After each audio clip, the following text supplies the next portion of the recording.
Hello students, మనం ఈ వీడియోలో job opportunities for metallurgical engineering గురించి తెలుసుకుందాం.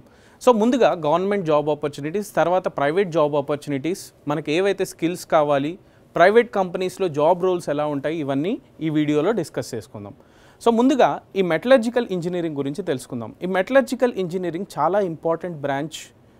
ఎందుకు ఇంపార్టెంట్ బ్రాంచ్ అంటే, మీరు ఏది తీసుకున్నా సరే, ఫర్ ఎగ్జాంపుల్ మీరు ఒక కార్ తీసుకున్నారు అనుకోండి, కార్కి డిఫరెంట్ కాంపోనెంట్స్కి ఏ మెటీరియల్స్ యూజ్ చేయాలి, అలాగే మన శాటిలైట్స్ ఉన్నాయి, శాటిలైట్స్కి ఏ మెటీరియల్స్ యూజ్ చేస్తే అది లైట్ వెయిట్గా అవుతుంది, అలాగే మన ఫోన్స్, మొబైల్ ఫోన్స్ అందరూ యూజ్ చేస్తూ ఉంటున్నారు, ఏ టైప్ ఆఫ్ మెటీరియల్స్ యూజ్ చేయాలి మొబైల్ ఫోన్ స్లిమ్గా ఉండటానికి, వెయిట్లెస్గా ఉండటానికి.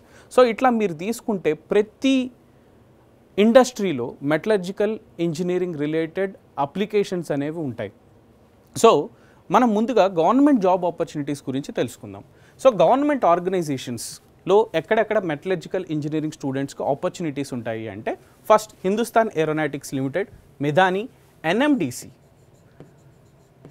NMDC national mineral development corporation, then CSIR, ISRO, Hindustan copper limited, SAIL, NALCO, then Hindalco industries, BARC, then Rashtriya Ispat Nigam limited, Bharat aluminium company limited, DRDO, NML. So ఇలా చాలా government ఆర్గనైజేషన్స్లో metallurgical engineering స్టూడెంట్స్కి opportunities ఉంటాయి. And ఈ government ఆర్గనైజేషన్స్లో కనుక మీరు జాయిన్ అయితే 7th పే కమిషన్ శాలరీ వస్తుంది. ఆ శాలరీ చాలా ఎక్కువ ఉంటుంది. అలాగే బీటెక్ అయిపోయిన తర్వాత గేట్ ఎగ్జామినేషన్ రాస్తే కొన్ని ఆర్గనైజేషన్స్లో మీకు హయ్యర్ శాలరీస్తో మంచి పొజిషన్స్ వచ్చే అవకాశం ఉంది. ఆ ఆర్గనైజేషన్స్ ఏంటి అంటే SAIL, then DRDO, IOCL, BIS, Midhani, MRPL, ONGC. So GATE exam రాయటం ద్వారా ఈ ఆర్గనైజేషన్స్లో మీకు జాబ్ వచ్చే ఛాన్సెస్ ఉంటాయి.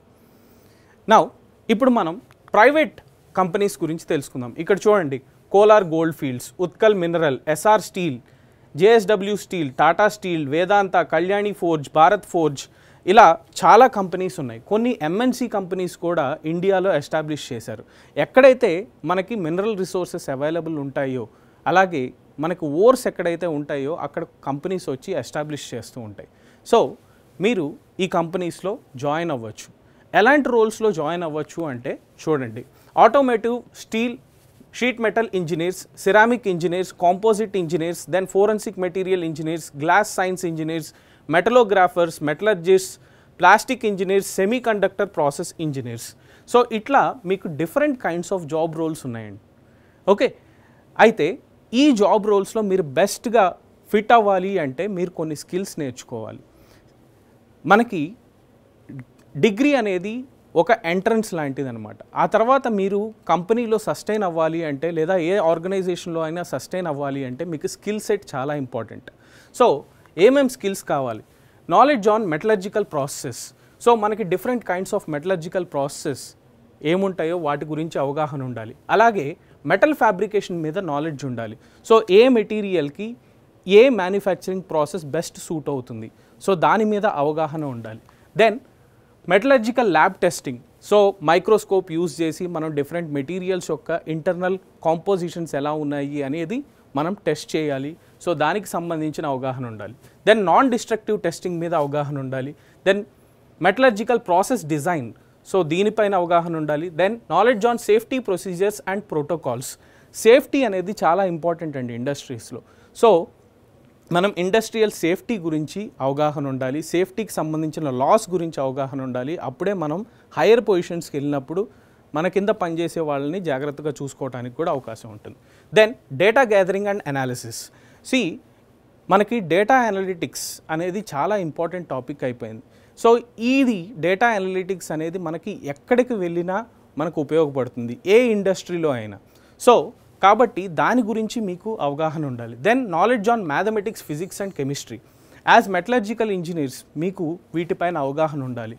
ఎంత కెమికల్ కాంపోజిషన్స్ మిక్స్ చేస్తే ఏ మెటీరియల్ వస్తుంది, వీటన్నిటి గురించి అవగాహన ఉండాలి. కాబట్టి ఈ టాపిక్స్ పైన నాలెడ్జ్ ఉండాలి. అలాగే మనకి కొన్ని స్టాండర్డ్స్ ఫాలో అయ్యి కొన్ని మెటీరియల్స్ని తయారు చేయాల్సి వస్తుంది. సో అలాగే మ్యానుఫ్యాక్చరింగ్ ప్రాసెస్లో కూడా ఆ స్టాండర్డ్స్ని అప్లై చేయాల్సి వస్తుంది.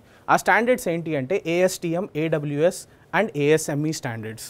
అలాగే మనం ఆర్గనైజేషన్లో మంచి పొజిషన్కి వెళ్ళాలి అంటే మన చుట్టుపక్కల ఉన్న వాళ్ళకి మన గురించి తెలియాలి. అలా తెలియాలి అంటే మనమే కమ్యూనికేట్ చేయాలి. సో కమ్యూనికేషన్ స్కిల్స్ కూడా చాలా ఇంపార్టెంట్.